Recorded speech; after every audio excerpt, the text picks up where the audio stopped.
एक माँ के 7 बच्चे। रेशमा और कुणाल अपने 7 साल के बच्चे अनमोल और अपनी माँ के साथ रहते हैं। अनमोल उनका इकलौता बेटा है और बहुत मन्नतों के बाद इस दुनिया में आया है। एक दिन अनमोल अपनी दादी के साथ स्कूल जा रहा था।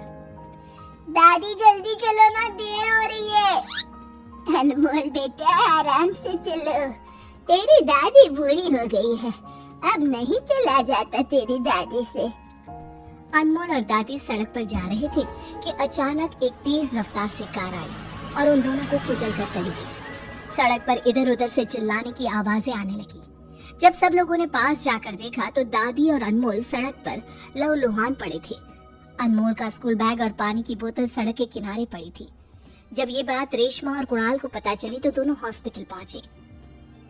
आपके बच्चे और माँ को बचाने की हमने बहुत कोशिश की लेकिन बचा नहीं पाए। उन दोनों का बहुत खून बह चुका था और लोगों ने उन्हें हॉस्पिटल लाने में भी देर कर दी थी। नहीं डॉक्टर साहब, ऐसा नहीं हो सकता। मेरी एक ही औलाद है और वो भी बहुत मुश्किल से मेरी जिंदगी में आया था मेरा बच्चा। बेचारा कुणाल, उसे तो समझ में ही नहीं आ रहा था कि माँ के लिए रोए या बेटे के लिए, या फिर अपने होशो हवास खोई बैठी पत्नी को संभाले। कुणाल ने सारी हिम्मत जुटाई और अपनी पत्नी को घर वापस लेकर आ गया। रेशमा, तुम्हें खुद को संभालना होगा। जो हो गया उसे हम बदल तो नहीं सकते, लेकिन अब आगे क्या करना है उसके बारे में सोचो। अब क्या सोचे आगे? बचा ही क्या है हमारी जिंदगी में, सब कुछ तो खत्म हो गया। कुणाल और रेशमा बात कर ही रहे थे कि अचानक उन्हें बाहर से चिल्लाने की आवाज आई। आग आग, भागो, आग लग गई है। उन दोनों ने बाहर निकलकर देखा तो उनके पड़ोसियों के घर में आग लग रही है। देखते ही देखते उनका घर जल गया और घर में रहने वाले भी राख हो गए।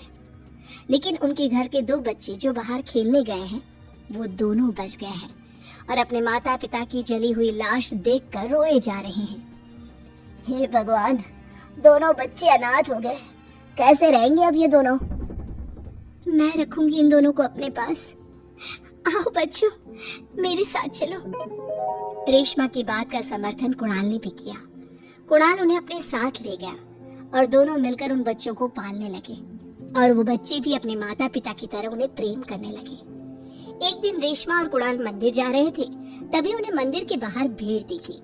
दोनों ने वहां जाकर देखा तो वहां पर एक नवजात शिशु पड़ा हुआ था और लोग तरह तरह की बातें कर रहे थे।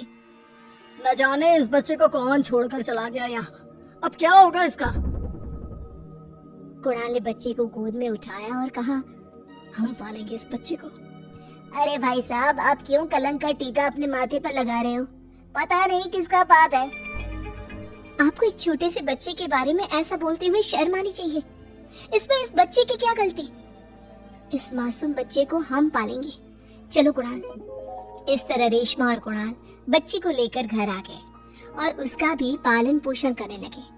इसी तरह कुछ दिन बीत गए और वो अपने तीनों बच्चों को लेकर घूमने गए थे कि उनकी नजर सड़क के किनारे पर खड़े 3 बच्चों पर पड़ी। उनकी हालत बहुत खराब थी और वो बेचारे भीख मांग रहे थे। बच्चों, तुम भीख क्यों मांग रहे हो और तुम्हारे माता पिता कहाँ हैं? हमारे माता पिता नहीं है। हमारे गांव में बांध टूट गया था, जिसके कारण गांव में बाढ़ आ गई और हमारे माता पिता उस बाढ़ में बह गए। रेशमा और कुणाल को उन बच्चों पर दया आ गई और उन्हें भी अपने साथ अपने घर ले आए। अब दोनों मिलकर अपने 6 बच्चों का पालन पोषण करने लगे। एक दिन रेशमा के बहन करिश्मा ने अपने जीजाजी और बहन को बुलाया। अच्छा हुआ रेशमा और जीजाजी आप दोनों आ गए। तुमने हमें इतने प्यार से बुलाया था कि हमें आना ही पड़ा। कैसी हो तुम? क्या बताऊं, बस जब से मेरे पति इस दुनिया से गए हैं मेरा किसी काम में मन नहीं लगता और अब तो मेरी तबीयत भी ठीक नहीं रहती। अरे, क्या हुआ तुम्हारी तबीयत को? मुझे कैंसर है रेशमा। डॉक्टर ने कहा है कि मैं बस अब कुछ ही दिन और जिंदा रह पाऊंगी। अरे, तुम्हें इतनी बड़ी बीमारी है, तुमने हमें बताया भी नहीं। तुमने हमें इतना पराया कर दिया। आप इन दिनों पहले ही गमों में डूबी थी। अनमोल और माँ जी के जाने के बाद दुखी थी। मैं आपको और दुखी नहीं करना चाहती थी, इसलिए मैंने आप दोनों को कुछ नहीं बताया। रेशमा, मैं मरने से नहीं डरती, लेकिन मुझे एक ही चिंता सता रही है कि मेरे मुन्ने का क्या होगा। वो अभी बहुत छोटा है। मैं चाहती हूँ कि तुम इस बच्चे का ख्याल रखो, तुम चिंता मत करो करिश्मा, मैं तुम्हारे बच्चे को माँ की तरह पालूंगी, उसका ख्याल रखूंगी। तुम बस अपना ध्यान रखो। रेशमा की बात सुनकर करिश्मा को बहुत सुकून मिला। कुछ दिन तक रेशमा और कुणाल करिश्मा के साथ ही रहे और उसका ख्याल रखा। लेकिन जब उसका स्वर्गवास हो गया तो उसका अंतिम संस्कार करके वो दोनों करिश्मा के मुन्ने को भी अपने घर ले आए। देखो रेशमा, ऊपर वाले ने हमसे एक बच्चा छीना था और उसके बदले में 7-7 बच्चे दे दिए। हाँ कुणाल, आप सही कह रहे हो। हम इन बच्चों को अपने बच्चों की तरह पालेंगे और इनको पढ़ा लिखा कर अच्छा इंसान बनाएंगे। लेकिन रेशमा, मुझे एक ही बात की चिंता सता रही है। मैं इतना कमाता नहीं हूँ कि इन सभी बच्चों को पढ़ा लिखा सकूं। हमें कुछ और काम भी करना होगा। आप फिक्र क्यों करते हो जी, मैं आपकी मदद करूंगी। हम दोनों मिलकर कुछ ना कुछ कर ही लेंगे। अब कुणाल दिन रात मेहनत करता। दिन में वो फैक्ट्री में काम करता और रात को टैक्सी चलाता। रेशमा भी घर पर छोटा मोटा काम कर लेती। धीरे धीरे करके रेशमा ने हर्बल ब्यूटी प्रोडक्ट्स बेचना शुरू कर दिए और कई सालों की कड़ी मेहनत के बाद उसने अपना काम बहुत फैला लिया। अब उसके प्रोडक्ट की डिमांड विदेशों में भी होने लगी। रेशमा, आज हम अपने 7 बच्चों की परवरिश बहुत अच्छी तरह से कर रहे हैं और ये सब तुम्हारी मेहनत का नतीजा है। कुणाल, जीवन के इस सफर में अगर आप मेरा साथ नहीं देते तो मैं कभी भी ये सब नहीं कर पाती।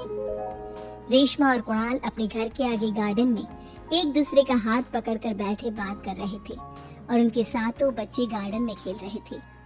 एक बच्चा दौड़कर रेशमा और कुणाल के पास आता है। माँ पापा आप भी आओ ना, हमारे साथ खेलो। हाँ हाँ चलो। अब रेशमा और कुणाल भी अपने बच्चों के साथ खेल रहे हैं।